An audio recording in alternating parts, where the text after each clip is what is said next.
Buenas tardes a todos. Soy el doctor Gabriel Crimi, jefe del Departamento de Ginecología y Obstetricia del CEMIC, y en nombre del departamento es un placer y una alegría invitarlos a compartir esta actividad de nuestro departamento y del CEMIC hacia la comunidad, en temas muy importantes de interés general en ginecología. Y para ya comenzar, les quiero presentar a nuestro invitado, especialista en este tema, que es el doctor Alberto Santomé Osuna, que es actual vicepresidente de la Sociedad de Patología del Tracto Genital Inferior y Colposcopía de nuestro país, y además es jefe del servicio de Patología del Tracto Genital Inferior y Colposcopía del Hospital Durán. Así que espero que lo puedan aprovechar, y ya le doy la palabra a Alberto. Muchas gracias, Alberto, por acompañarnos en esta actividad. Hola, ¿me escuchan? Gracias, Gabriel.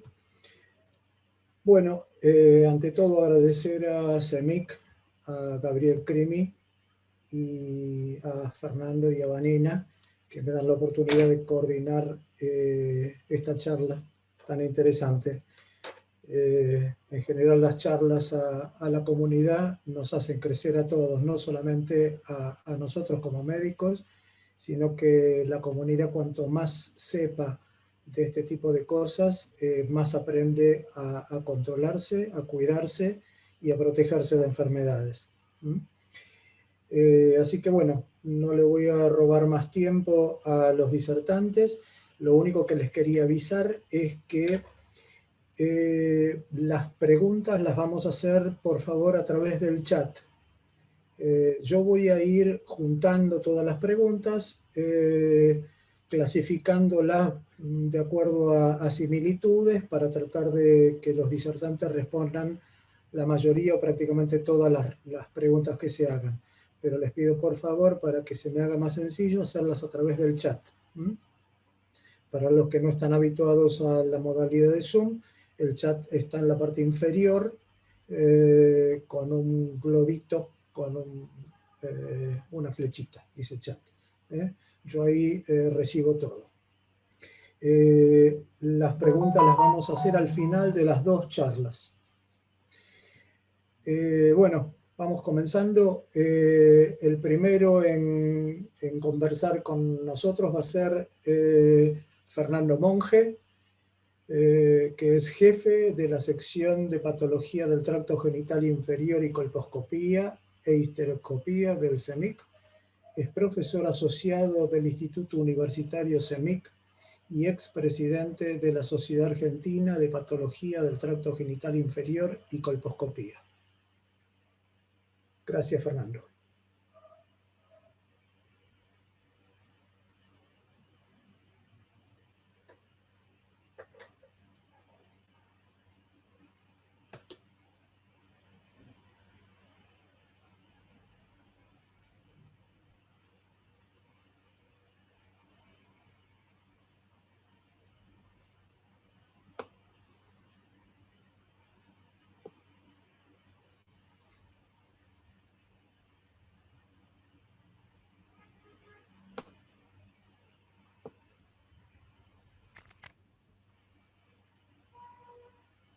Estás muteado, Fernando. Estás muteado, Fernando.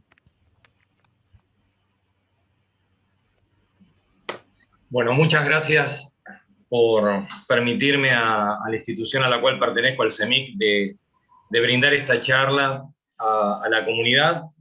Es una manera también de ejercer la docencia, fundamentalmente a uno de los pilares de la salud, que es la prevención. Entonces, la charla, la primera parte va a ser en relación a lo que es el virus del papiloma humano y su relación con las lesiones precancerosas y el cáncer de cuello uterino. Entonces, ¿por qué la prevención y la detección temprana en realidad hacen la diferencia para este tipo de cosas? Sabemos que hay dos maneras de protegerse en la población con respecto a prevenir este tipo de patología, este tipo de enfermedad, uno es a través de lo que llamamos en medicina la prevención primaria. Y prevención primaria es qué es lo que nosotros podemos hacer para evitar que algo ocurra. Y para eso está la vacuna contra el HPV, que más adelante voy a hablar al respecto. Y lo otro es la prevención secundaria, que es lo que nosotros, como desde la salud, podemos hacer para que algo sea detectado lo más precozmente posible y que, por ende, ejercer la actividad médica que corresponda y generar el menor daño posible o las menores secuelas posibles en nuestras pacientes. Es así que existe el mes de marzo, es el mes de un poco de lo que es la patología del tracto genital inferior, y así hay dos fechas relevantes. Uno que es instaurada ya desde hace unos 3-4 años atrás, que es el 4 de marzo, que es el Día Internacional de Concientización del HPV. Esto fue a partir de la Sociedad Internacional para el Estudio del Papilomavirus. Y más adelante, en el mismo mes, es el Día Internacional para la Prevención del Cáncer de Cuello Uterino. Para hablar un poco del agente causal de este cáncer, tenemos que saber que es uno de los pocos cánceres que está relacionado con un agente etiológico. O sea, conocemos el agente que lo genera, que lo causa. Es así que en el 99% de los casos, el HPV es la infección interviniente. Si bien conocemos, o si saben que hay más de 200 tipos, solo algunos son los que aparecen en el ser humano o que infectan al ser humano. Las principales vías de contagio son a través de las relaciones sexuales o a través del contacto directo piel con piel. La vía de transmisión del parto, que es algo que muchas veces es motivo de preguntas en nuestro consultorio, la verdad que es muy poco frecuente y prácticamente esto no condiciona inclusive hasta la vía del parto, o sea, la forma de que un bebé pueda nacer a través de un parto natural, salvo en situaciones muy especiales.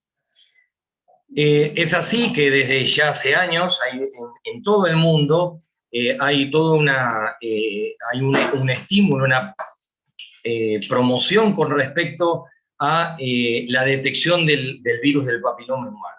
Entonces, uno lo que puede decir es, tener el virus de HPV realmente implica que esa paciente va a tener un cáncer de cuello o una lesión precancerosa de cuello. No, en absoluto. La verdad que es un hecho muy poco frecuente de una infección bastante prevalente, pero sí lo que hace es poner a esa paciente en un nivel de control distinta de la que es negativa.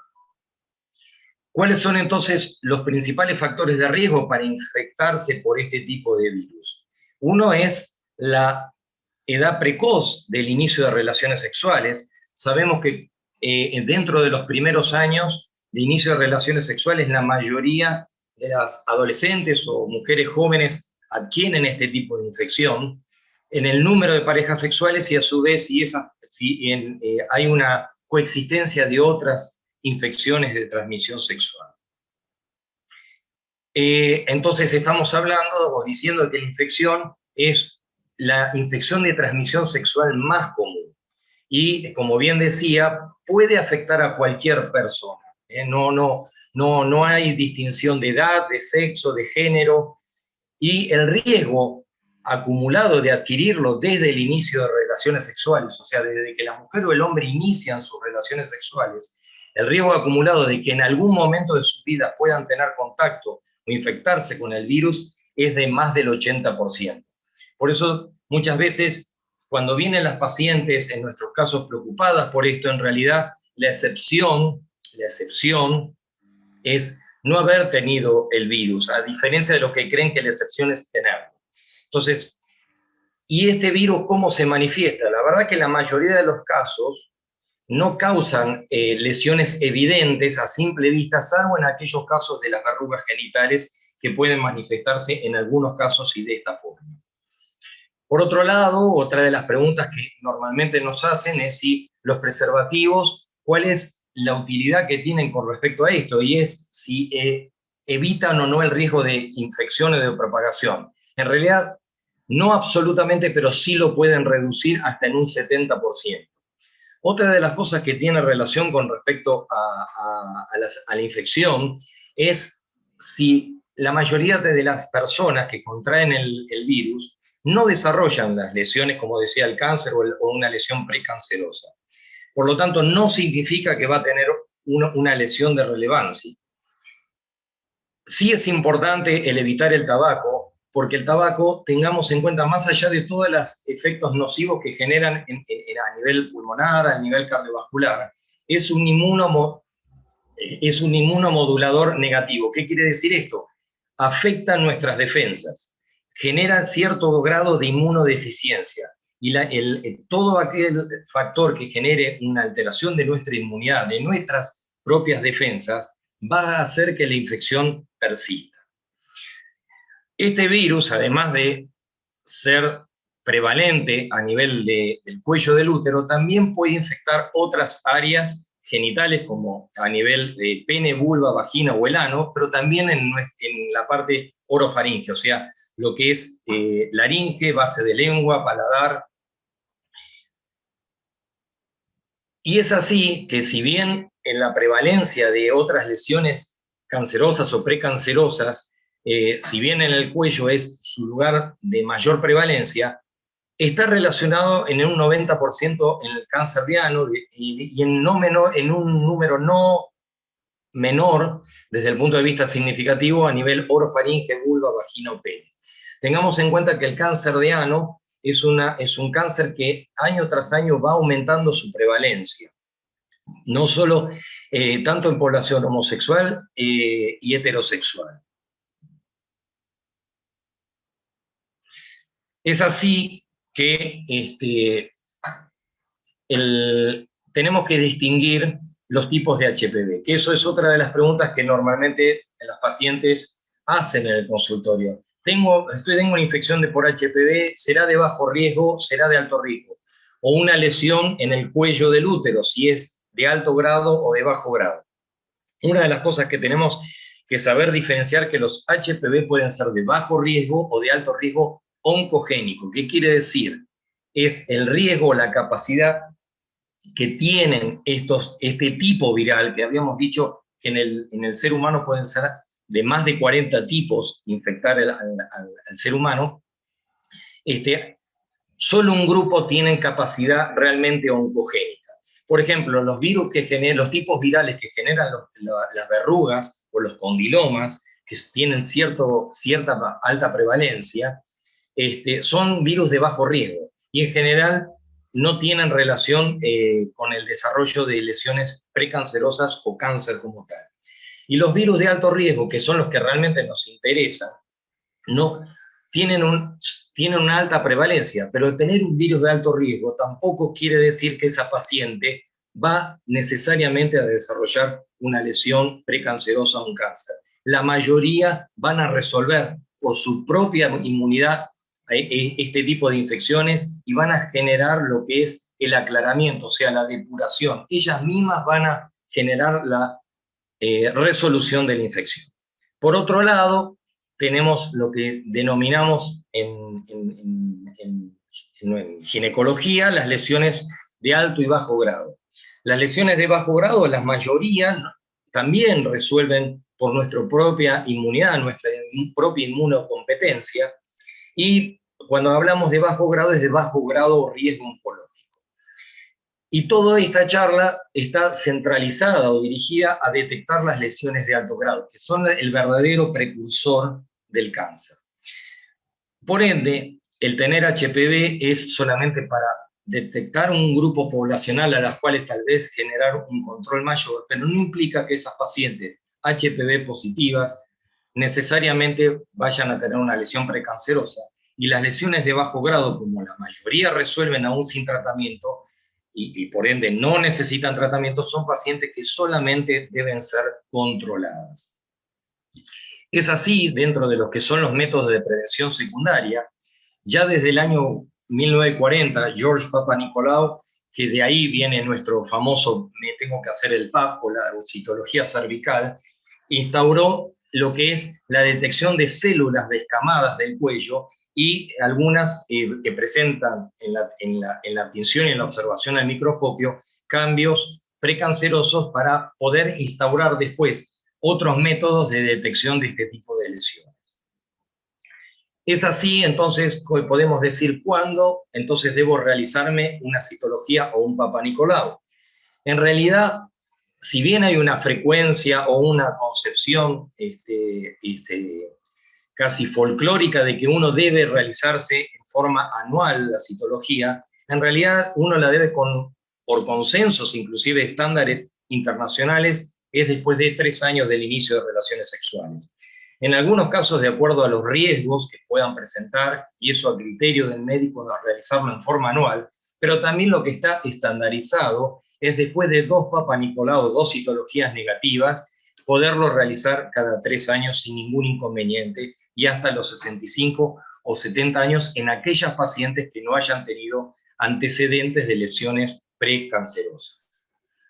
Por otro lado, otro de los métodos que tenemos de prevención secundaria, es realizar el test de HPV.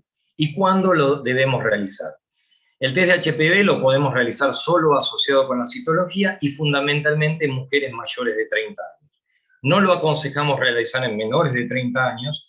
En estos casos debe realizarse el tamizaje o la detección o el control con citología, porque la prevalencia, o sea, el porcentaje de mujeres menores de 30 años que tienen una alta incidencia de infección por HPV es alta. Y la mayoría de esas infecciones son transitorias, o sea que voy a estar detectando pacientes con una alta cantidad, detectando una alta cantidad de pacientes con HPV, pero que a corto plazo la mayoría van a deshacerse de esa infección, por decirlo de alguna manera.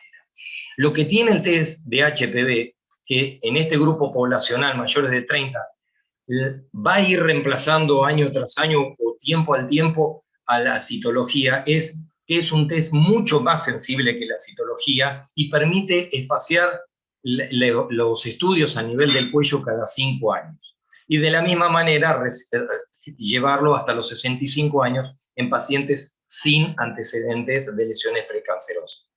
Así como hablaba de George Papanicolaou, que fue el que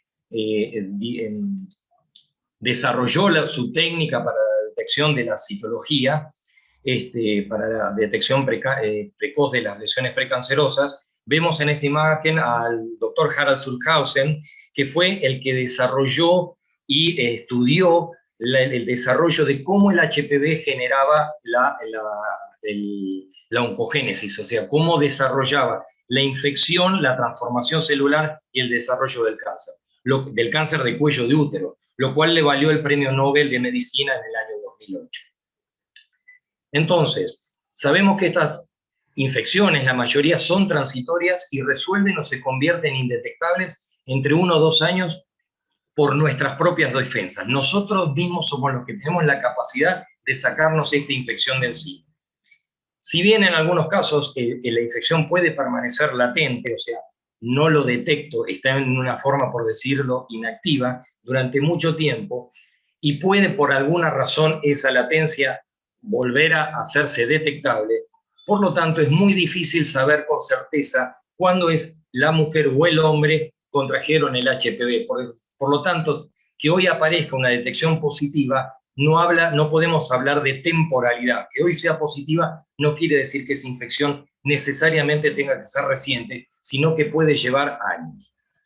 Volviendo a repetir lo que había dicho, tengamos en cuenta, y esto si bien es redundante, es un motivo de consulta sistemático de que las pacientes concurren para ser tratadas por lesiones de bajo grado, y tengamos en cuenta que la mayoría de estas lesiones resuelven sin tratamiento. Entonces, lo importante en esto es tranquilizar a las pacientes, explicarle cómo es la biología de estas lesiones, y en general solo con el control es suficiente. Es así entonces que el cáncer de cuello uterino es el segundo cáncer de la mujer después del cáncer de mama. Y por lo tanto estamos hablando de que es una consecuencia de la infección por HPV. El cáncer de cuello uterino generado por el HPV es una consecuencia poco frecuente de una infección muy frecuente. Es así que fíjense en esta pirámide cuántas infecciones por HPV no presentan ni anomalías y cuánto en el pico de esa pirámide terminan teniendo un eventual cáncer de cuello uterino. Es así que dentro de los métodos de evaluación y diagnóstico para la detección de estas lesiones, entonces hablamos en una primera instancia de lo que es la citología o el test de HPV es fundamentalmente a instaurarse y utilizarse en mujeres mayores de 30 años, sobre todo por su mayor sensibilidad, mayores fortalezas, y a eso lo vamos a asociar de acuerdo a la necesidad de la colposcopía. ¿Qué es la colposcopía? El colposcopio es una imagen, un lente binocular con una cantidad determinada de aumentos que, utilizando un líquido que es el ácido acético, lo que hace es eventualmente poner de manifiesto una imagen que a ojo desnudo, a simple vista, no se vería, y que de acuerdo al experto, al especialista, podría estar detectando asociado a la imagen y a la citología o al test de HPV la presencia de una lesión eventualmente precancerosa. Ante esa sospecha de esa imagen colposcópica, uno realiza una biopsia de cuello uterino para entregar una muestra de tejido al patólogo para que pueda hacer el diagnóstico de esa imagen o de esa lesión presuntiva. Por otro lado, con respecto a cómo es el abordaje o el tratamiento de estas lesiones precancerosas, la mayoría de estas lesiones precancerosas, con su detección temprana y tratamiento adecuado, prácticamente implica la curación de estas lesiones. Y el tratamiento actual es la excisión, o sea, la resección quirúrgica, ya sea por un procedimiento de excisión electroquirúrgica que se llama LIP, que es la excisión electroquirúrgica por asa, o la tradicional conización cervical que se puede hacer con bisturí o con otras técnicas. Por otro lado, ya hablando de una lesión invasora, de un cáncer, no de una lesión precancerosa, de un cáncer, lo que tenemos que tener en cuenta es que tratado en sus estadios tempranos, la curación se da en más del 90% de los casos con la cirugía. Entonces, ¿cuán importante es la detección de una lesión precancerosa o eventualmente de un cáncer en sus estadios iniciales? Por otro lado, hablamos hasta ahora de un poco de prevención secundaria, ¿qué es lo que puedo hacer yo o la medicina o la salud para detectar una lesión lo más tempranamente posible? Y lo otro es la prevención primaria, ¿qué es lo que puede hacer el sistema de salud para evitar que algo ocurra? Y es así que con el advenimiento de la vacuna contra el HPV, ya como parte del plan de salud a nivel nacional desde el 2011 en las mujeres y que se incluyeron a los hombres en el 2016 en la Argentina, los beneficios que genera a nivel de la salud, no solo a nivel de la salud individual, sino el ahorro de los costos.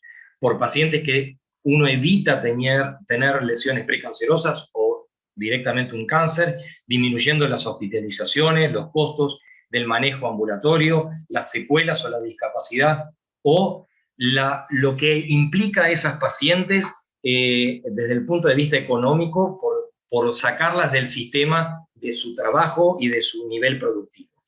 Por otro lado, el tener un buen nivel de pacientes vacunadas, también tengo lo que llamamos el beneficio de la población no vacunada, que es la inmunidad de rebaño, que es la protección de esta población no vacunada de tener la infección debido a que tengo un alto porcentaje de individuos inmunes de la misma.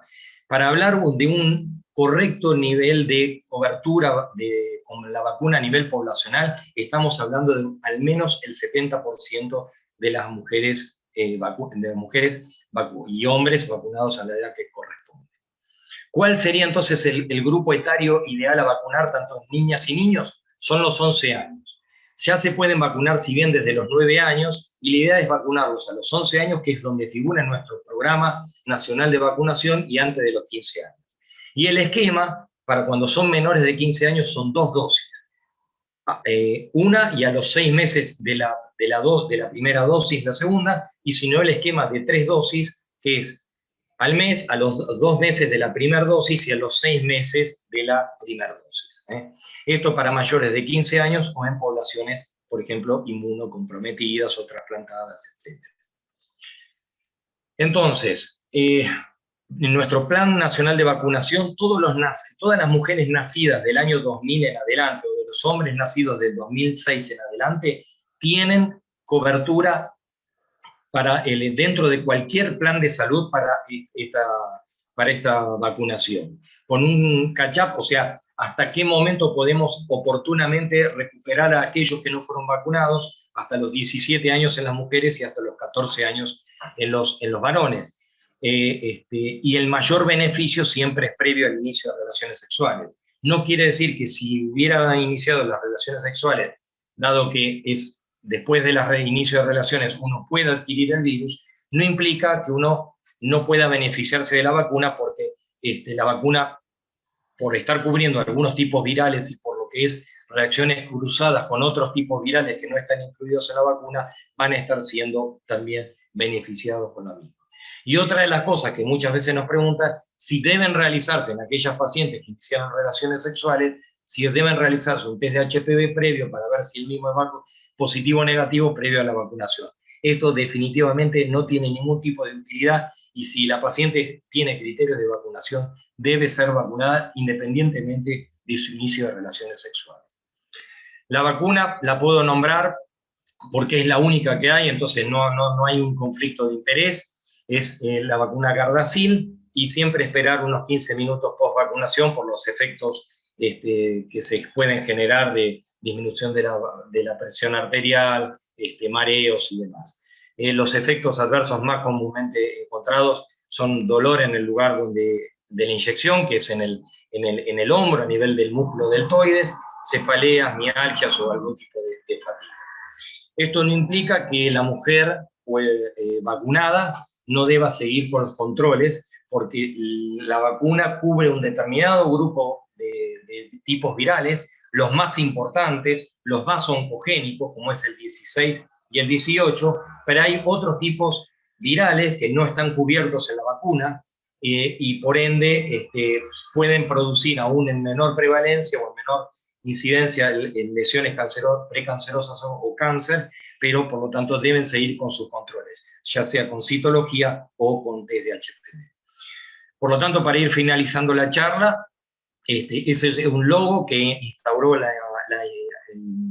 la Sociedad Internacional para el Estudio del Papilomavirus, y que todos los años desde nuestra sociedad hacemos hincapié en lo que es la prevención de este tipo de infección. Así que muchas gracias, lo dejo con Alberto, a continuación continuará Vanina, y al final de la charla estaré dispuesto para todas las preguntas. Muchas gracias.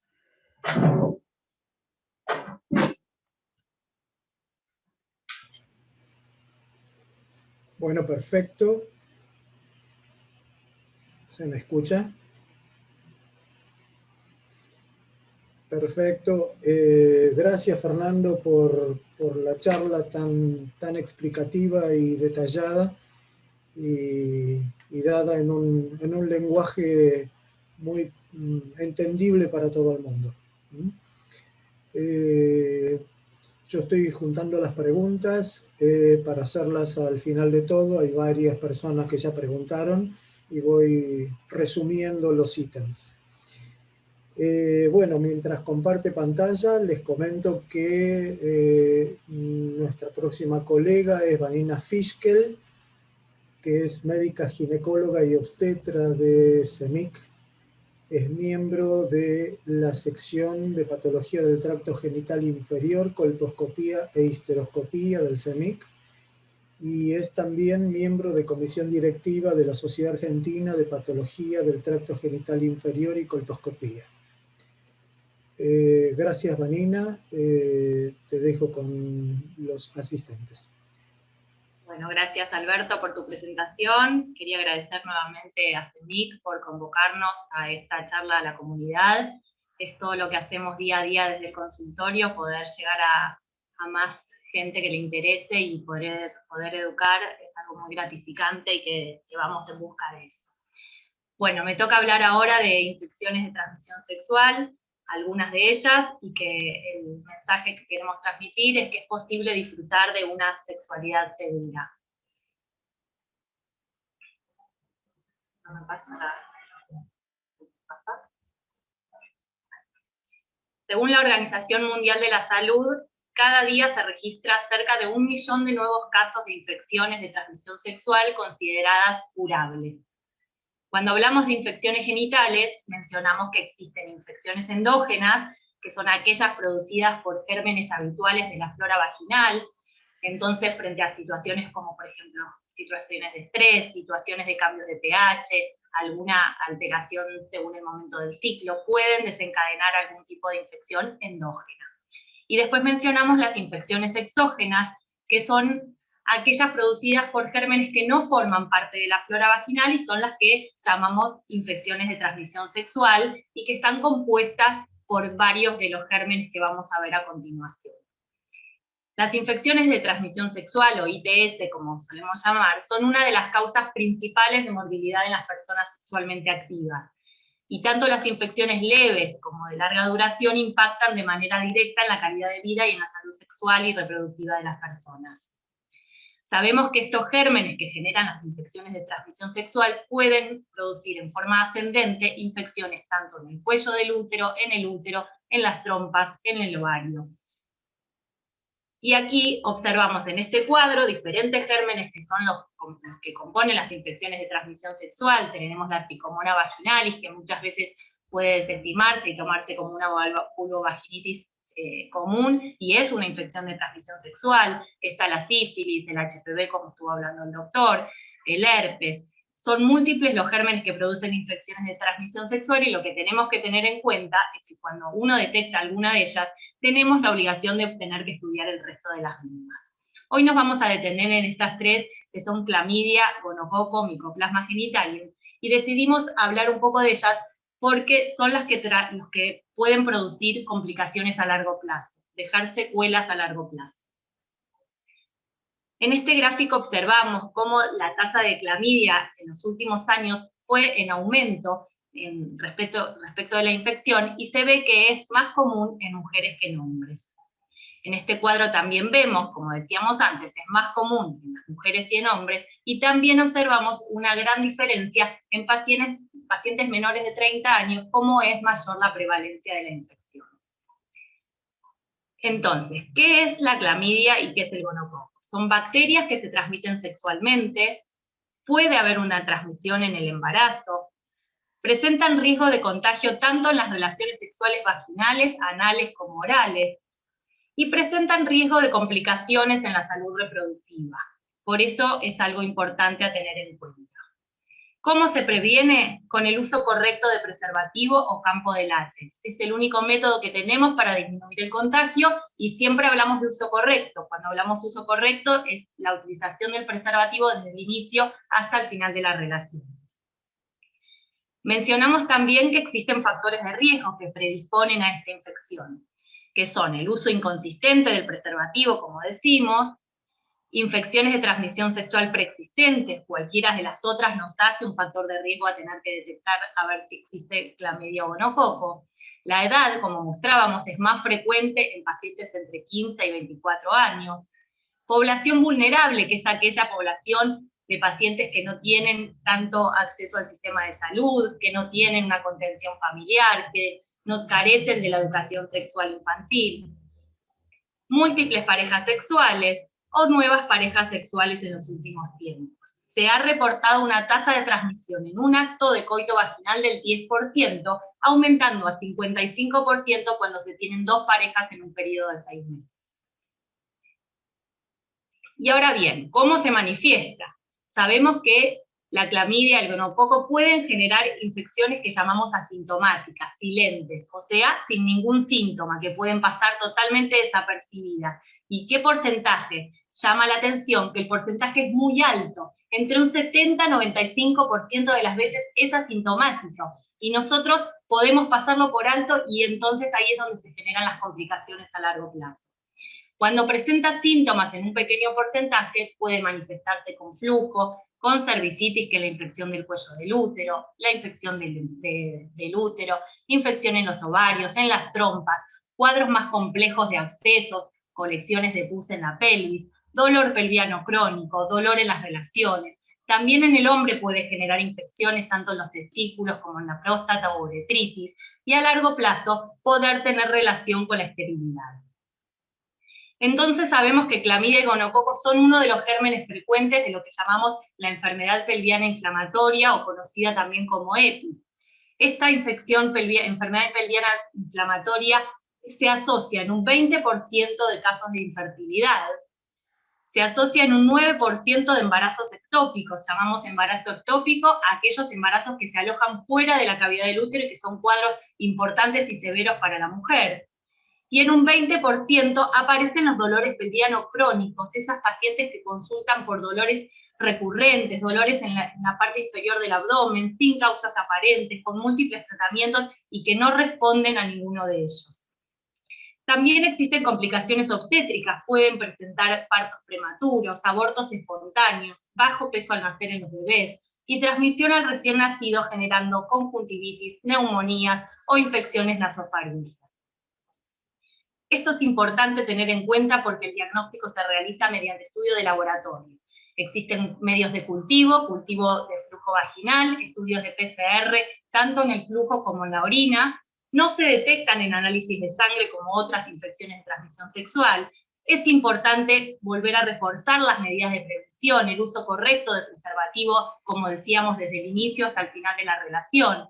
Tener en cuenta que son frecuentes infecciones asintomáticas y que existe tratamiento, que tenemos tratamiento mediante administración de antibióticos. Una vez detectada la infección, se indica el antibiótico a la paciente y a sus parejas sexuales. Tener en cuenta que esta detección temprana previene complicaciones a largo plazo, y ese es el fin que nosotros queremos lograr con esto. En otros países, la detección de clamidia y gonococo es un estándar de cuidado, o sea, entra dentro de lo que es el tamizaje, dentro del control general. Hoy nosotros nos encontramos trabajando para demostrar la importancia de incorporar la detección precoz de clamidia, gonococo y micoplasma genitalium, y así prevenir consecuencias a largo plazo. Entonces, la importancia es el tamizaje en menores de 25 años por su prevalencia y en mayores de 25 años que presenten factores de riesgo, como mencionamos. Para concluir entonces, el mensaje es que debes cuidarte siempre, que el uso del preservativo o el campo de látex son los únicos métodos de barrera que tenemos para ofrecer y que son los únicos que nos disminuyen las infecciones de transmisión sexual, que debes hacer tus controles ginecológicos periódicos, tener un ginecólogo de cabecera con quien poder recurrir, hacer las preguntas, educarte, poder contar cuando uno tenga alguna situación que urge y que necesitamos ayuda. Entonces, de esta manera es posible disfrutar una sexualidad segura. Muchas gracias.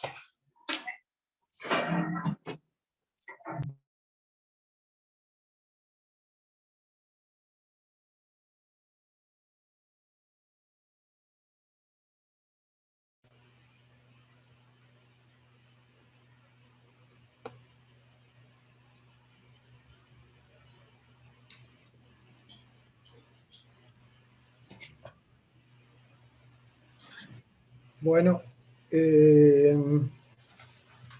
no me dan las manos para anotar las preguntas, así que evidentemente está todo muy interesante. Bueno, les voy a ir pasando algunas inquietudes del público y bueno, las van contestando a medida que cada uno de ustedes quiere o puede. Preguntan, ¿cuánto tiempo después de contraer el virus se puede seguir contagiando? Y si una mujer que contrae el virus, aparece habitualmente en el Papá Nicolau y la colposcopía. Entonces, son dos preguntas. ¿Cuánto tiempo después de adquirir la infección uno puede infectar? Eso va a depender un poco de la carga viral y del tipo de lesión que tenga el paciente. Primero que para haber infección en otra persona tiene que haber una micro o una pequeña abrasión en el epitelio ya sea mucosas o piel, para que pueda ingresar el virus. Y segundo, la infección va a depender también del el tipo de lesión, cuán infectante es la lesión. Por ejemplo, los condilomas, que tienen una alta capacidad productiva y de producción de viriones, como decimos, ¿no? Son altamente infectantes. Y hay lesiones que no son tan altamente infectantes como las lesiones tal vez iniciales en el cuello. Ese tipo de infección también tenemos que tener en cuenta que la paciente, como decía, la mayoría resuelven al cabo de 1 o 2 años esa infección, o a veces en menos tiempo, y ese aclaramiento viral aún hace de que esa paciente, que en algún momento puede haber tenido el virus, no quiere decir que necesariamente después siga transmitiendo la infección. Por eso cuando dije de el riesgo acumulado de tener la infección o el contacto con el virus, más del 80% implica que en algún momento lo tuvo, lo tiene o lo tendrá, como decimos en el consultorio. Pero eso no implica que desde el momento que lo tiene siempre va a ser una paciente que va a tener capacidad infectante, ¿no? Eso por un lado. Y la segunda pregunta, Alberto. La segunda si puede salir en el pregunta es si uno contrae el virus y sale en el Papa Nicolau y en la colposcopía.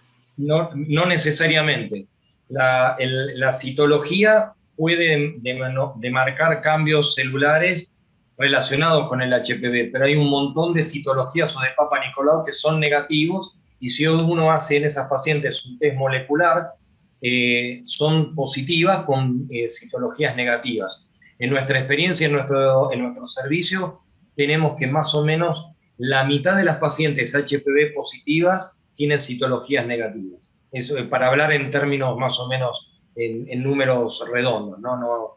No puede variar un poco esa prevalencia, pero no necesariamente el tener HPV implica que va a tener un Papa Nicolau anormal. ¿Es posible que quede el virus latente en el cuerpo por mucha cantidad de años, 20, 30 años? Sí, puede una quedar. persona que tuvo HPV a los 20 años, pasaron años, ¿corre riesgo de tener HPV a los 45, 50, 60 años? Puede ser por latencia, la latencia viral después de haber resuelto la infección y que quede ese virus latente. Lo más frecuente es que el aclaramiento viral sea completo, o sea, la inmunidad hizo que la paciente dejara de tener ese tipo viral, pero la latencia se ve entre un 10 y un 15%, entonces esa latencia puede hacer de que ante determinadas circunstancias que se puedan generar su estatus o su estado inmunológico, genere que ya sea por una enfermedad intercurrente, por el estrés o por alguna patología asociada, aparezca nuevamente esta infección. Y otra de las cosas es que pudo haber aclarado la infección por un tipo viral y después en una nueva relación adquirir otro tipo viral. Y así sucesivamente. O sea, uno puede tener varias veces en la vida contacto con el virus, inclusive con un mismo tipo viral que ha resuelto y vuelto a adquirirlo, o con otro tipo viral. Entendamos que dentro de los tipos virales que más nos interesan, que son más o menos unos 13, 14 tipos virales oncogénicos que tienen mayor prevalencia, mayor relevancia en el hombre, muchas veces se dan hasta infecciones concomitantes con más de un tipo viral.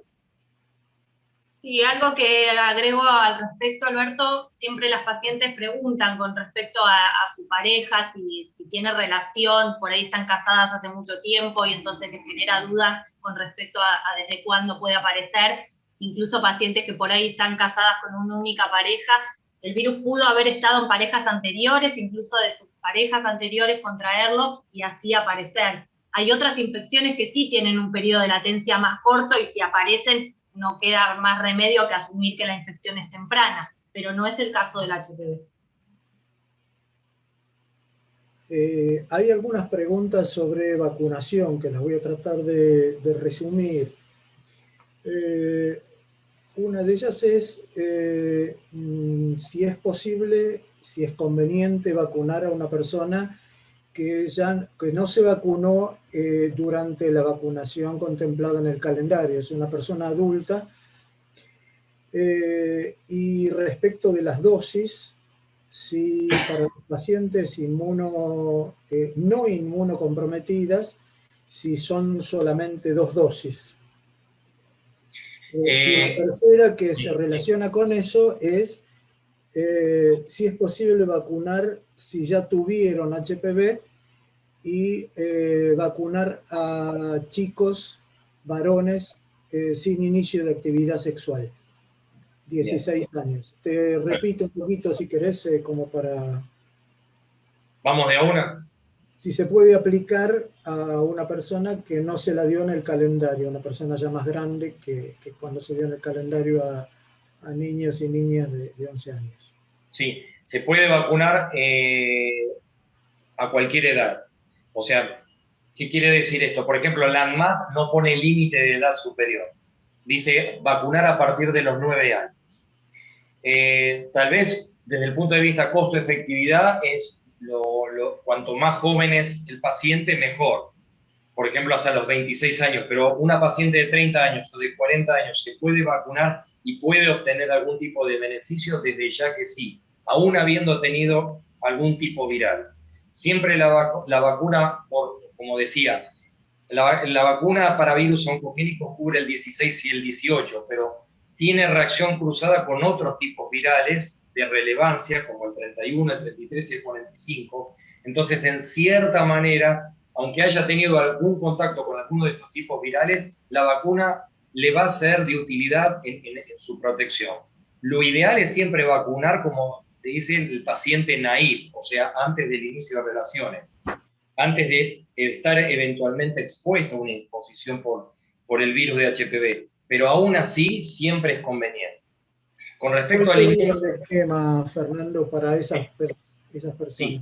El esquema es, salvo pacientes menores de 15 años, o sea, de 9 a 14 años, que ahí el esquema es 2 dosis, en cualquier otra situación mayor de, o sea, 15 años o más, no importando la edad, y en aquellas pacientes con inmunocomprometidas, ya sea por una infección por HIV, por ser trasplantada, por estar con corticoides, son 3 dosis.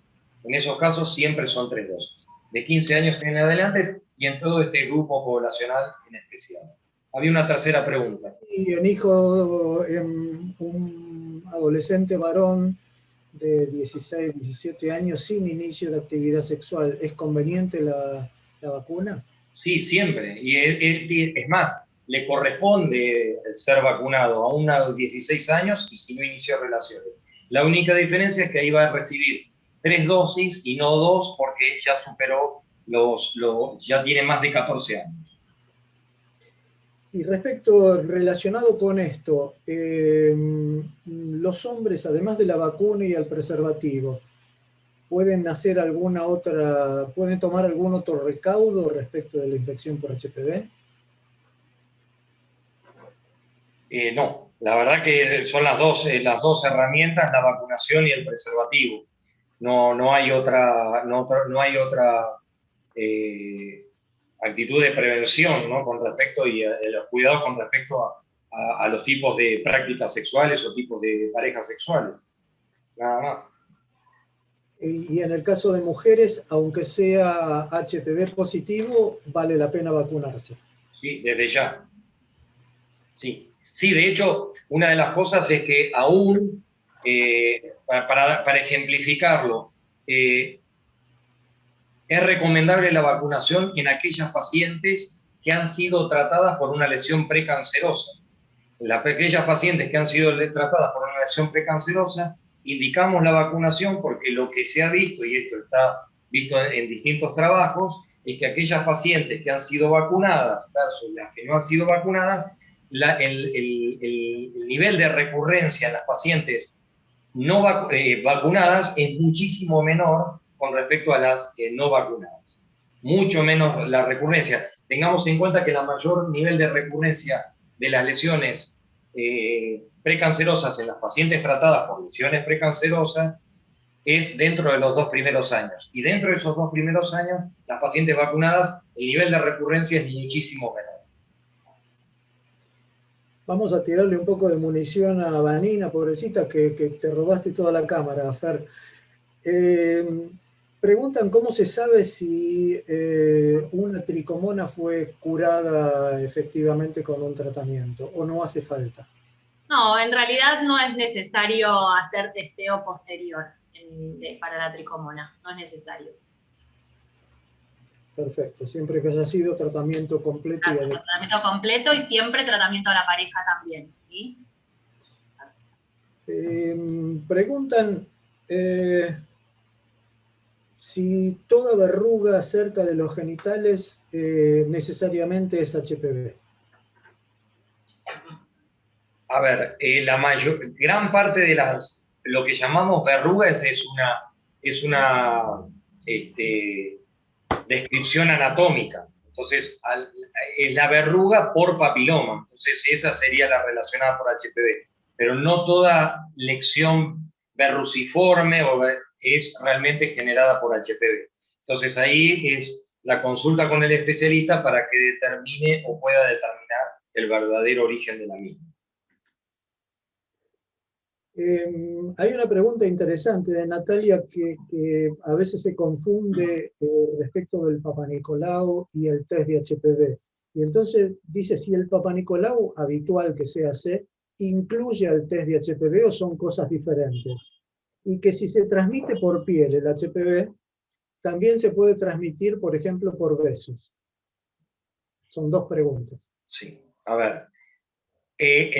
Cuando uno hace un Papa Nicolau o una citología, no incluye el test de HPV. Son dos métodos completamente distintos. El tema es que nuestra población todavía no está incorporado el concepto de lo que es el test de HPV en términos generales, ¿no?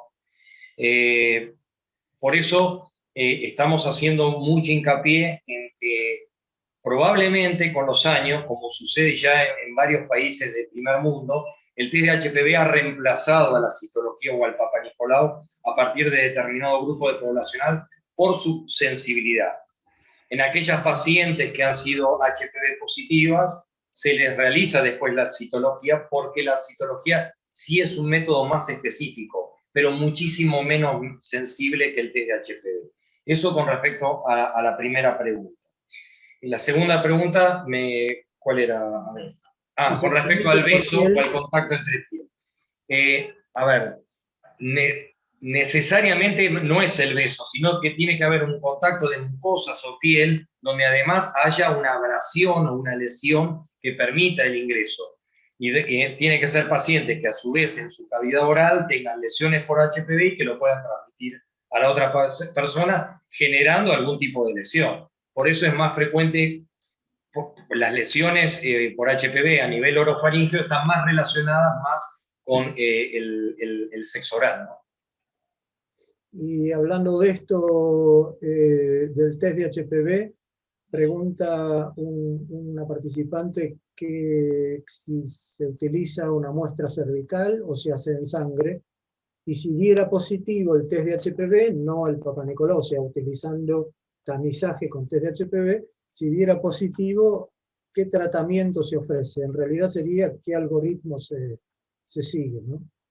No, el método del test de HPV es un estudio molecular, se toma la muestra con un cepillito que se toma similar al Papa Nicolau, o sea, del cuello del útero, lo puede tomar el médico ginecólogo, y también existe la posibilidad de lo que se llama la autotoma, en lugares donde hay poco acceso al sistema de salud, muchas veces se capacita a gente para entregar estos cepillos y que las pacientes puedan hacer la autotoma de la muestra cervical, pero siempre es de cuello de útero, no es en sangre. Y algo que es muy importante tener en cuenta, que la presencia del test de HPV positivo, lo único que habla, como decía Fernando, manifiesta solamente la presencia del virus, no está hablando de lesión. Y el tener el HPV positivo, el 80% de la población lo puede tener, y eso no está hablando de tener una lesión, y mucho menos sea la necesidad de tratamiento. Y eso lo vemos mucho, que vienen derivadas por test de HPV positivo, las pacientes se angustian, ven en el resultado, tengo HPV de alto riesgo, y entonces me van a hacer tratamientos, y eso no es así. En pacientes jóvenes, y en no tan jóvenes también, la probabilidad de clearance, de que el virus se elimine en forma espontánea por la misma inmunidad del paciente, es muy alta. Entonces, lo que uno tiene que hacer es un método complementario en aquellas pacientes que tienen un test de HPV positivo. En nuestro caso usamos la citología, y en base al resultado de la citología hacemos un manejo según cada caso. Si la citología alterada, se va a buscar si hay alguna lesión, pero en pacientes que tienen citología negativa con test de HPV positivo, solamente eso no es indicación de tratamiento. Ya si se van con eso, claro, es un montón para nosotros. En el caso de hombres, ¿hay alguna forma de detectar en forma preventiva o no hace falta detectarlo? No, en realidad las pacientes que vienen o que nosotros manejamos en la sección, siempre de consulta habitual, mi pareja tiene que hacer algo, tiene que hacer algún control. La realidad es que en el hombre es más visible, el pene tiene la piel donde es visible y el paciente puede ver si se ve alguna lesión, alguna verruga con la cual tenga que consultar. No debe hacerse ningún estudio molecular ni estudio específico como hacemos con las mujeres. Las lesiones en piel visibles, las verrugas, sí deben ser tratadas tanto en hombres como mujeres, porque son muy contagiosas piel a piel, entonces ahí sí requieren tratamiento. Y preguntan si se puede hacer solamente, si se hacen solamente en lugares privados o también se hacen en instituciones públicas. No, ¿Usted? actualmente, digamos, nosotros tenemos la posibilidad de hacer el método de test HPV como método de screening para las pacientes de CEMIC, como tamizaje, pero ya está incorporado tanto en el programa nacional, que fue el pionero en el país, y hoy en día, como, bueno, Alberto, vos me contaste hace poquito que ahora en el Durán también están incorporando estudio molecular de HPV, y esto no es solo a nivel privado. Y preguntan si en el hombre el especialista, si hubiera que derivar, se deriva habitualmente al dermatólogo o al urólogo.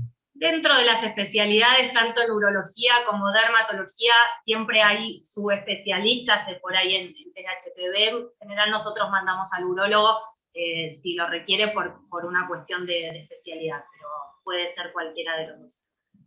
Perfecto. Bueno, vamos a cambiar, como diría, cambiemos el ángulo de la información. Pregunto una de las asistentes que está un poco angustiada, que tiene una muestra de biopsia compatible con un HSIL, un SIL de alto grado, SIN 2, SIN 3. Y bueno, aparentemente estaba un poco nerviosa cuando se lo explicaron y quería saber si le pueden explicar qué trascendencia tiene ese diagnóstico. Bueno, si la no realidad es que en un diagnóstico por Zoom, sino una orientación. No, lógico. Obviamente que hay que contextualizar a cada caso, ver la edad de la paciente, los factores de riesgo y todo, pero nosotros siempre que detectamos una lesión de HPV de alto grado, como es un HSIL, la realidad es que lo que decimos es que llegamos a tiempo, porque nosotros buscamos la detección temprana de estas lesiones, son lesiones precancerosas. Lo que tiene esta paciente no es un cáncer, sino es una lesión que a largo plazo en el tiempo podría evolucionar a un cáncer. También existe la posibilidad de que estas lesiones regresen y se vayan. Obviamente uno no va a ponerse en esta situación por una cuestión ética de decir a ver si progresa un cáncer o regresa. Entonces esas pacientes son las que requieren tratamiento. Pero no es una urgencia de salir corriendo ya, puede esperar tranquila a ver a su médico ginecólogo para manejarse. Y estos tratamientos que una vez hecho el diagnóstico se hacen, preguntan si provocan algún problema en la funcionalidad o alguna consecuencia en el útero en forma inminente o futura. No, la realidad es que, a ver, las resecciones del cuello del útero a veces son más profundas y requieren una incisión mayor y a veces son pequeñas, por eso es muy individualizado el tratamiento. Y uno trata siempre de resecar la menor cantidad de tejido posible con las técnicas que utilizamos hoy en día de LIP. La realidad es que los riesgos a futuro complicaciones por ahí obstétricas y todo son prácticamente muy bajas.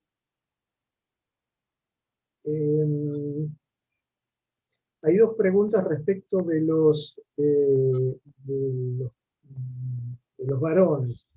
¿Estaría justificado el screening en el hombre? No. No, inclusive, para que tengamos una idea, la prevalencia, o sea, el screening para los hombres, si uno todavía está en estudio, probablemente en algún caso se termina aprobando, es para el tamizaje o el screening del cáncer de ano. Es donde más relevancia podría llegar a tener, y sobre todo, para que tengamos la lesión precancerosa o el cáncer más frecuente de todas las lesiones HPV relacionadas es el cáncer de cuello de útero. El resto, si bien hay distintos cánceres, como habíamos mencionado en la charla, relacionados con el HPV, su prevalencia con respecto al cáncer de cuello de útero es mucho menor, a excepción del cáncer de ano en los pacientes homosexuales y sobre todo HIV positivos. Ahí la prevalencia del cáncer de ano es tan alta como el del cáncer de cuello a nivel mundial.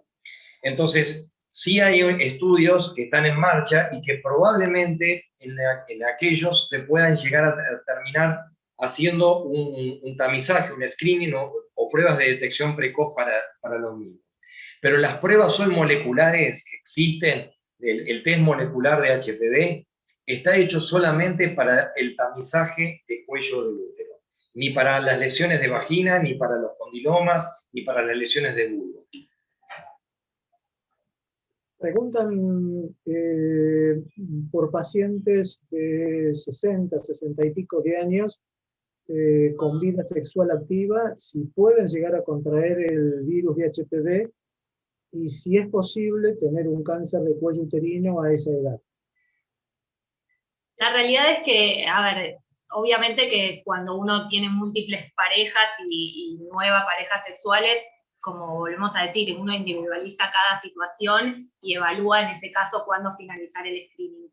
El tiempo necesario para que el HPV, desde que se contagia para generar y desarrollar un cáncer, es de años y de persistencia viral en el tiempo, con lo cual es poco probable por una infección nueva en esa edad que termine desarrollando una lesión maligna. Tengamos en cuenta desde que uno adquiere el virus, hace su persistencia viral con un virus oncogénico, se desarrolla una lesión de bajo grado, esa lesión de bajo grado, algunas desarrollan una lesión de alto grado, y algunas de esas de alto grado terminan en cáncer de cuello, al menos de todo ese proceso en el tiempo, no son menos de 10 años. Entonces, por eso es importante esto, es una lesión o un cáncer que nos da muchas oportunidades a lo largo del tiempo de poderlo detectar y actuar en consecuencia precozmente.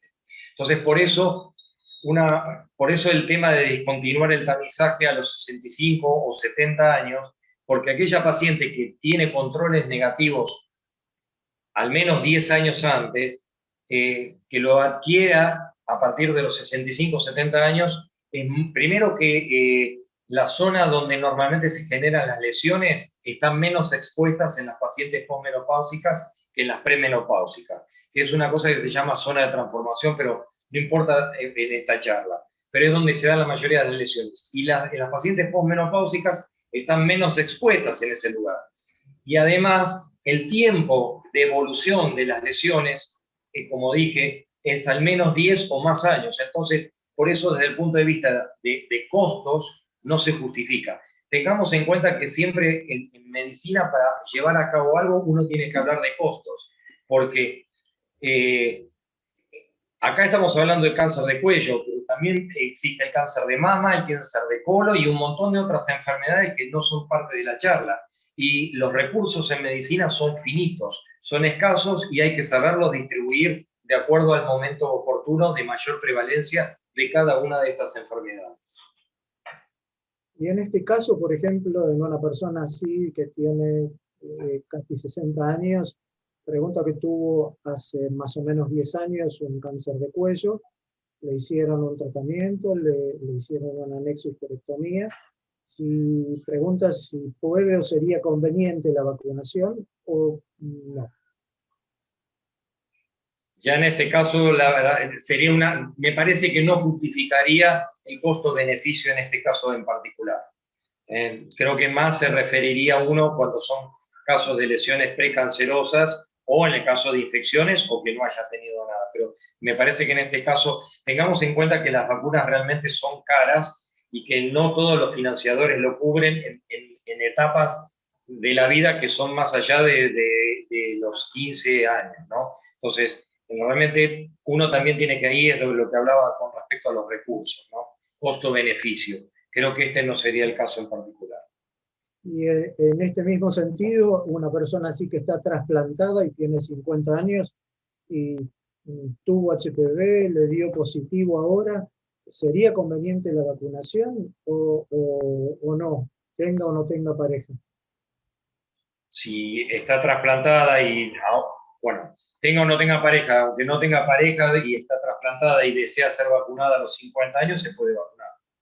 Creo que o sea, no es el momento ideal, pero puede ser vacunada y obtener ciertos beneficios de la vacunación. Les comento que hoy estaba trabajando sobre uno de estos temas en mi casa y averigüé el precio de la vacuna cuadrivalente y son 12.500 pesos más o menos al día de hoy, con lo cual no es una cuestión económica. Y no todos los lugares lo cubren, ¿no? Aunque no sea de enfermedad de transmisión sexual, pero me parece que si alguno de los asistentes hizo la pregunta es porque está angustiada por esto, y quería preguntar si el flujo cuando toma antibióticos se modifica, se hace como ricota, leche cortada, y eso le pasa en varias oportunidades. Y pregunta si puede ser por disminución de defensas, por algún otro problema y a qué se podría deber. Eso es un poco lo que hablaba yo en las primeras diapositivas cuando hablábamos de infecciones endógenas. Las infecciones endógenas son aquellas producidas por gérmenes que normalmente están en la vagina. La toma de antibióticos por otros motivos, por una faringitis, por el motivo que sea, puede arrasar con la flora normal de la vagina que nos protege y en ese caso desarrollar o predisponer a tener infecciones vaginales. El flujo arricotado, grumoso, espeso, asociado a picazón, a eritema, que la vulva se ponga colorada, es lo que solemos llamar la candidiasis, que es un hongo habitualmente de la flora intestinal y flora normal del organismo. En general suelen ser infecciones recurrentes y asociadas a la toma de antibióticos es muy frecuente tenerlo. Cuando esto pasa en forma reiteradas, a veces se sugieren hacer tratamientos preventivos o supresores si es de muchas veces repetidas en el año. Pero no es una infección de transmisión sexual. Pregunta uno de los asistentes una asistente, que su pareja está en tratamiento por una lesión con unas cremas desde hace un tiempo, la mejorando, pero no del todo, y si sigue esperando, si es conveniente tener vida normal, si tiene que intervenirse. A ver, volvemos a mencionar, y me pareció ver por ahí también, un concepto a tener en cuenta, que no existe tratamiento para el virus del HPV, solo existe tratamiento para las lesiones. Entonces, no es que, digamos, cuando uno tiene HPV positivo, sí o sí tiene que tener un tratamiento. En el caso de las verrugas, tanto en hombres como mujeres, hay que hacer tratamiento, existen distintos tipos, puede ser con cremas, puede ser con ácidos, o puede ser la biopsia, la excisión, a veces son cirugías más importantes dependiendo del tamaño. Cuando uno indica las cremas o los ácidos, a veces son en forma paulatina y semanales, y puede ser tedioso porque no es de un día para el otro que se resuelve el tema, pero muchas de estas cremas, que debe ser la que le indicaron al paciente, son inmunomoduladores, que significa que estimulan las defensas del paciente para que elimine la verruga. Entonces ello a veces lleva bastante tiempo en en terminar de eliminar la verruga, pero cuando se logra es menor la tasa de que vuelvan a aparecer. Mientras tanto, una es la paciencia, que a veces es difícil de tener, pero tener la paciencia y el seguimiento con el médico de cabecera, y por otro lado, como decíamos, el contagio piel a piel, evitar el sexo oral, el uso de preservativo, de métodos de barrera, para el contagio directo, para evitar el contagio oral o vaginal. Hay una pregunta que es casi una pregunta de examen de residencia. Paciente de 30 años, test de HPV positivo, PAP-ASCUS. En cuanto al control, ¿con qué método y si puede resolverse de manera espontánea? Ahora lo quiero.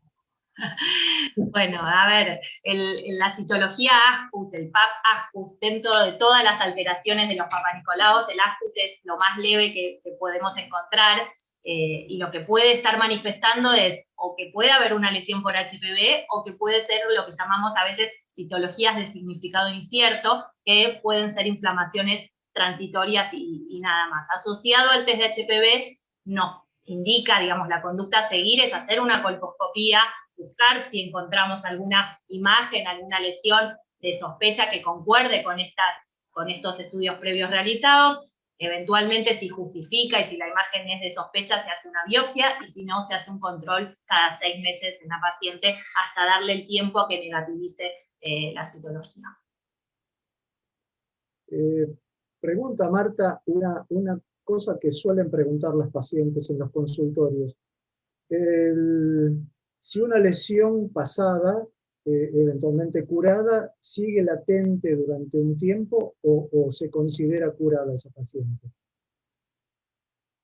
Una lesión curada, no entendí la pregunta. Una lesión tratada, por ejemplo, una lesión de alto grado fue tratada y hay que ver qué condiciones pasa, qué es lo que pasa. A ver, una paciente con una lesión de alto grado tratada, como decíamos, solo se tratan las lesiones, esa lesión está curada y, digamos, el riesgo que tenía esa lesión de evolucionar a una lesión maligna pasó, pero toda paciente que tuvo un tratamiento por una lesión de alto grado, el seguimiento posterior, por más que cumpla los 65, 70 años, en ese caso se invalida, es solamente para pacientes sin estos antecedentes. En el caso de una paciente con una lesión de alto grado, el seguimiento es de por lo menos 20 años posteriores. Y con respecto a la persistencia viral en este tipo de pacientes, sabemos que son lesiones HPV relacionadas, o sea, una lesión de alto grado fue generada por un virus de alto riesgo. Trato de la lesión, ¿qué pasa con ese virus? Bueno, en aproximadamente el 80% de las pacientes van a negativizar su test de HPV en el seguimiento. Eso es lo que se ve habitualmente. Entre el 70 y el 80, o sea, la mayoría, después del tratamiento, no por el tratamiento en sí, sino por los fenómenos que genera el tratamiento. El sacar la lesión, uno saca esa lesión precancerosa, pero después de sacar la lesión hay procesos inflamatorios y reparativos que estimulan localmente la inmunidad local y hace que gran parte de esas pacientes, después el test de HPV vuelva a ser negativo. Eso es entre el 70 y el 80%. Hay una persistencia viral del 20-30%, que son esas pacientes que no necesariamente vayan a recurrir con una lesión de alto grado, pero sí son las que tienen mayor riesgo a las que son tratadas y donde el test de HPV se negativiza. Voy a juntar dos preguntas que hicieron María y Susana. Preguntan si paciente que se contagia, los síntomas son inmediatos, y la otra asistente pregunta si hay contagio en ese periodo de latencia. Con respecto a los síntomas, la realidad es que suele ser asintomático, digamos, el contagio, como decíamos hace un ratito, desde que uno contacta con el virus existe la persistencia viral y hasta que se generan las lesiones, y estas lesiones de HPV de cuello de útero, no las verrugas, son asintomáticas. En el caso de presentar síntomas, en general ya es un estadio más avanzado y más tardío. Y con respecto a si hay infección o no durante el periodo de latencia, tengamos en cuenta que la latencia es un 10-15% de todas las pacientes que se han infectado y que resolvieron su infección, la mayoría la resolvieron depurando totalmente el virus. Ese 10-15% de latencia es que se hacen aún indetectables a las técnicas de biología molecular. Por lo tanto, es una pregunta un poco difícil de contestar desde lo clínico. Lo que se cree es que aquellas que están realmente en un periodo de latencia, la probabilidad de infección es nula o casi nula. No digo nula, es casi nula.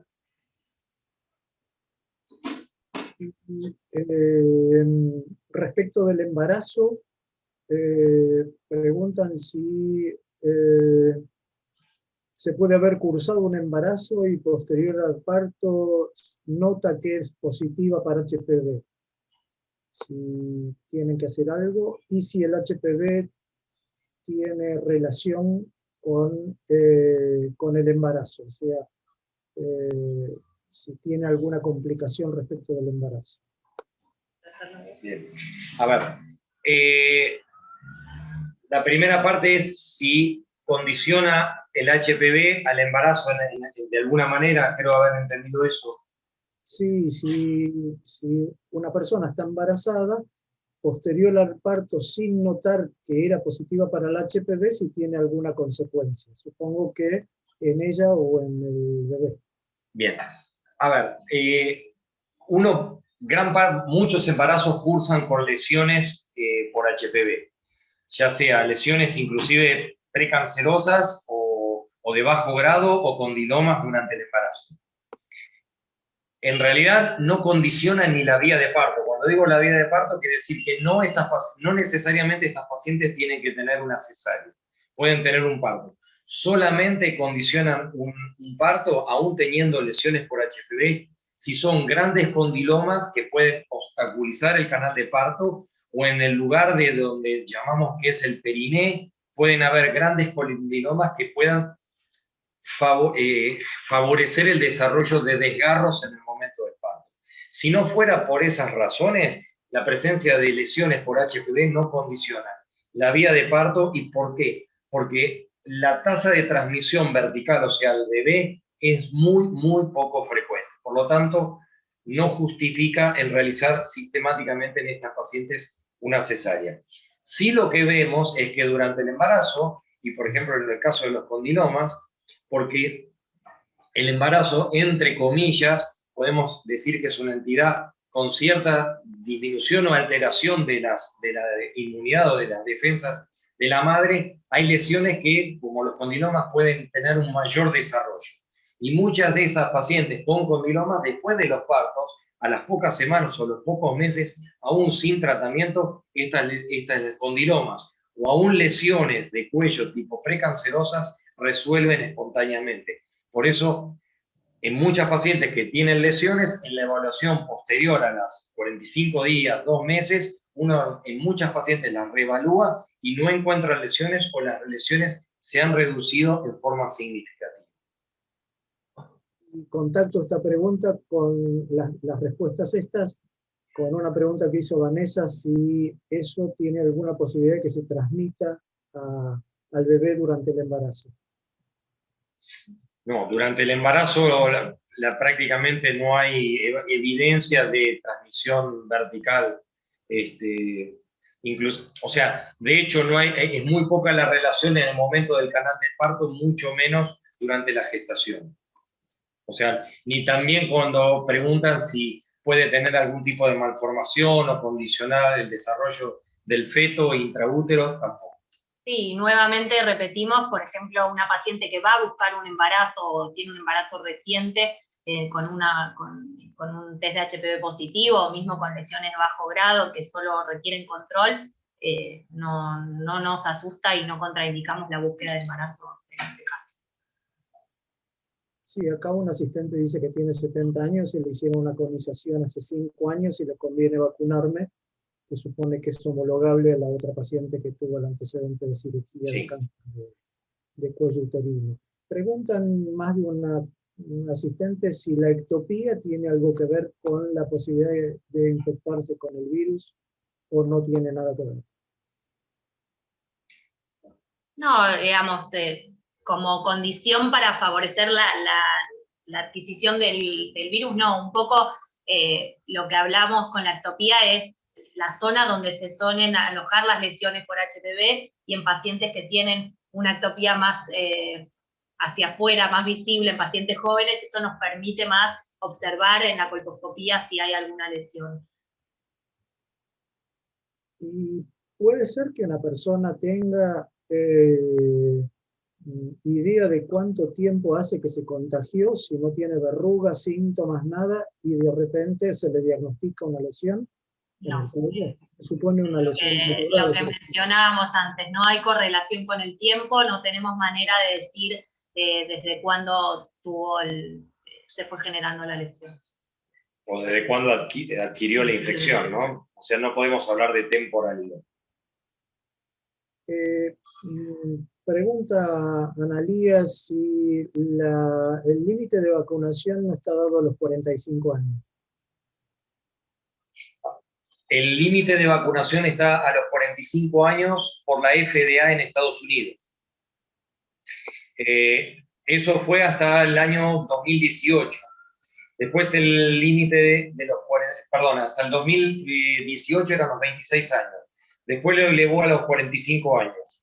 La FDA en Estados Unidos. Pero en Argentina la ANMAT no pone límite de edad.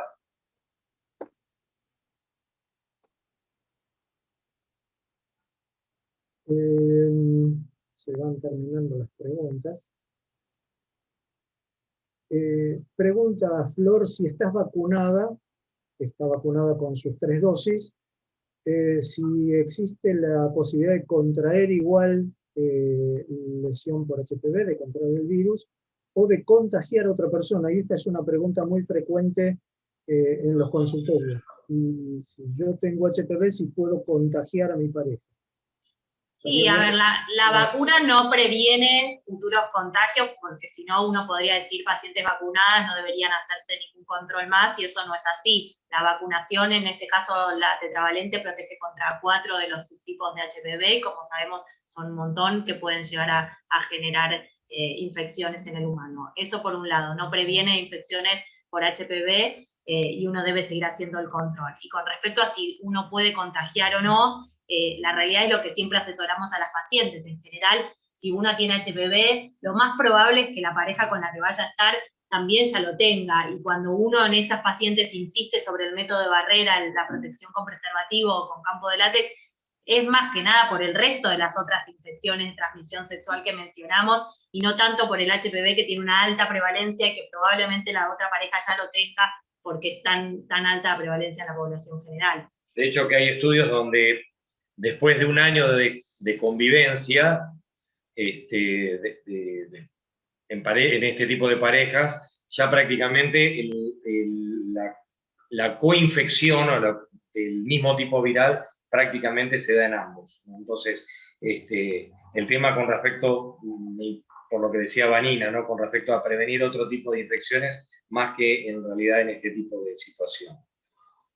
Les hago un par de últimas preguntas, porque ya se está llegando el tiempo. Pregunta un asistente si tuvo un diagnóstico de HPV de bajo riesgo a los 25 años y es mayor de 50, si se debería vacunar o ya ese dato no es significativo para decidir la vacunación.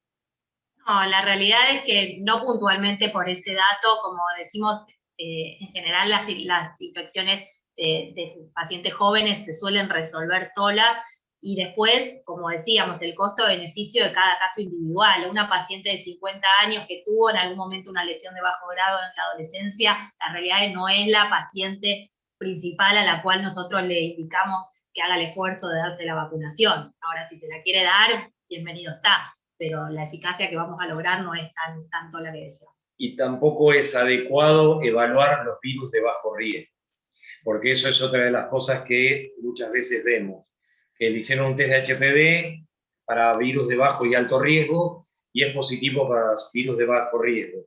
En realidad, no se deben ni evaluar los virus de bajo riesgo, porque la evaluación del test es para detectar una población de riesgo que puede llegar a tener una lesión precancerosa. Por lo tanto, es un gasto innecesario evaluar virus de bajo riesgo. y si solamente es virus de bajo riesgo positivo, es como si fuera un test de HPV negativo. De hecho, ya no se debe evaluar virus de bajo riesgo. Solo los test de HPV están indicados para evaluar directamente el virus de alto riesgo. Las dos últimas.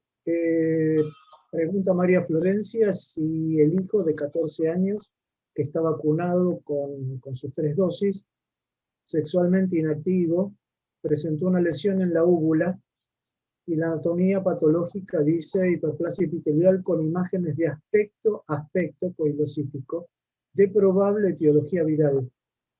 Según el especialista otorrino es HPV y qué conducta debería seguir si no aparecen otras lesiones. Le dijeron que si no aparecen otras lesiones que se olvide. A ver, primero que es una lesión en úvula, ¿no? A nivel, ahí el asesoramiento debiera ser más que nada del especialista de otorrino. Ya las dosis de vacunación las ha recibido y otra conducta con respecto a prevención no habría. Con respecto a lo que es seguimiento y control, debiera realizarlo con el especialista. Una de las cosas que quiero aclarar es que también existe, cuando aparecen lesiones en otros lugares de la anatomía del cuerpo, es que también existe la posibilidad, donde cuando uno tiene lesiones, de autoinocularse por rascado, por lo que fuera. Eso también está descrito. También está el hecho de que el informe aparentemente dice probable y de aspecto. No quiere decir que lo sea. El diagnóstico siempre es con anatomía patológica. Si uno no tiene una anatomía patológica que le haga el diagnóstico de certeza, que ampliar eso, ¿no? Y la última, porque vamos llegando por horario, si la vacuna se vence, si se dieron 2 dosis o 3 dosis, o sea, vacunación completa, si hay alguna fecha de vencimiento y si necesita una revacunación o un refuerzo. Sí, no tiene que haber fecha de... El tema es, lo ideal es, entre una dosis y la primera y la segunda dosis, 2 meses. Pero si pasa más, se da la segunda dosis. Y entre la segunda y la tercera dosis tiene que haber al menos 4 meses. Pero si no se cumple taxativamente esto, no es volver a empezar un ciclo de vacunación. Si yo me di la vacuna hoy, pasó un año y no tengo que empezar de vuelta. O si me di 2 dosis, la tercera dosis, no me la di y la tengo que dar, no, completo, recibo la tercera dosis cuando sea, cumpliendo al menos estas diferencias. O sea, no antes de los 2 meses la segunda y no antes de los 4 meses entre la tercera y la segunda. Bueno, como en los recitales aceptan 3 más, hacemos una más. Bueno, pregunta Adriana, ¿cómo se detecta el HPV en otras zonas como en el ano o la orofaringe? La evaluación del ano la hacen los proctólogos. En CEMIC tenemos una especialista en HPV de proctología, se hace una anoscopía de alta resolución y lo mismo, se observan lesiones, si son compatibles con HPV, si requieren biopsia, se hace un estudio histológico, eso es similar a lo mismo. Y después en orofaringia hay especialistas de otorrino que lo evalúan también. Hago una aclaración con respecto al tema de evaluación anal, que a veces no necesariamente tiene que haber relaciones anales para que haya lesiones por HPV anal. Es más, es muy alta la prevalencia de lesiones o condilomas anales o perianales o lesiones intraepiteliales de ano de alto grado, y no necesariamente esas pacientes tienen que haber tenido relaciones anales. Así que eso es importante aclararlo, porque en realidad la infección por HPV es una infección de todo el tracto anogenital, ¿no? Hay un cierto grado de siembra o diseminación del virus. El virus tiene predilección por algunas áreas por la lucha, como decimos, de epitelios. El cuello tiene 2 epitelios y es donde asientan la mayoría de las lesiones. Pero no necesariamente tiene que haber determinado tipo de prácticas sexuales para que la lesión aparezca. Hay una asistente que pregunta si se sigue haciendo el PAP en pacientes histerectomizadas. Solamente si tuvieron una lesión precancerosa o un cáncer de cuello o de endometrio que puede tener. ¿Por qué? Porque uno lo que trata de detectar son recidivas, ya sea por lesiones precancerosas o cáncer en la cúpula vaginal. Pero si fueron sin antecedentes de lesiones precancerosas o cáncer, en pacientes histerectomizadas por patología benigna, no necesita este tipo de práctica. Sí es importante que la histerectomía haya sido total. A veces se hacen pacientes histerectomías subtotales, que eso significa que se saca el cuerpo del útero, pero se deja el cuello del mismo. En ese caso, sí se recomienda el seguimiento con Papá Nicolau. Y ahora, para cumplir con lo prometido, que dije que era la última, la voy a hacer en 2 pedazos, en A y B, y terminamos. Pregunta Melanie si la vacuna ayuda a curar el HPV que uno ya tiene, o solo ayuda a prevenir otros tipos del mismo virus, o sea, otros tipos de HPV. Interesante. Sí, la vacuna no es curativa, la vacuna es preventiva, previene futuras reinfecciones, no me va a modificar las infecciones previas que ya tengo. Eso es un punto importante. Y por un lado, algo también mencionamos siempre, pacientes que fueron susceptibles de tener lesiones de alto grado de HPV con tratamientos, nos dan el indicio de que la inmunidad de esa paciente fue deficiente en algún punto y que el virus le ganó en algún punto y generó una lesión importante, por lo cual en esas pacientes sí justifica dar la vacunación, pero para futuras reinfecciones. Y la B de esa pregunta es si la nonavalente ya llegó a la Argentina, que es la vacuna. La nonavalente no llegó todavía a la Argentina y no sabemos por la crisis que afecta no solo a Argentina, sino a Latinoamérica, cuándo va a llegar.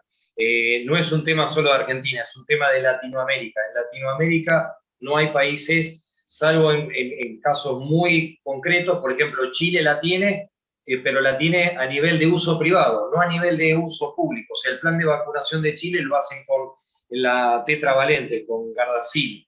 Con Gardasil 9 está disponible a nivel privado, en instituciones privadas.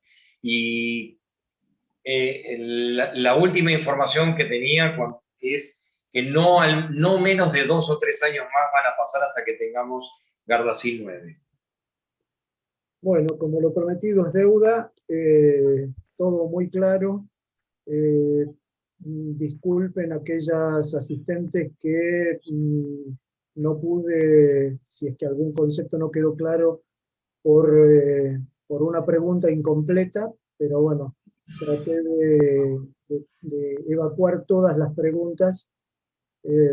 Trabajé más que en el resto de la semana, me hicieron transpirar más que ayer a la noche viendo a Boca.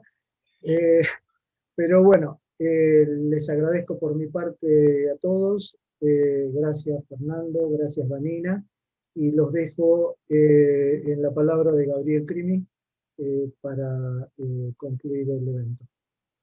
Gracias a todos. Bueno, muchas gracias Vanina, Fernando y Alberto. Va a quedar un mail de contacto al final de la charla, donde si hubiera alguna pregunta, ya hubo muchísimas, pero si hubiera alguna otra pregunta, alguna otra duda, bueno, nos contactaremos a través del mail con los especialistas. No quiero que no nos vayamos sin agradecer el apoyo de Roche para este evento y también el apoyo de las autoridades de CEMIC y de la gente de marketing y de difusión de CEMIC, Hernán Basurro, Marisa Otamendi, y los de tecnología, Ignacio Martín, que nos ha permitido tener este evento sin ningún tipo de alteración y que todo anduvo fenomenalmente bien. Yo les agradezco mucho, muchas gracias, y los invito que en octubre vamos a tener otra nueva actividad con otro tema muy distinto, que es la prevención de cáncer de mama. Ya vamos a difundir para que nos acompañe nuevamente. Muchas gracias, buenas noches y buena semana. Hasta luego. Gracias, igualmente, muchas gracias. Luego.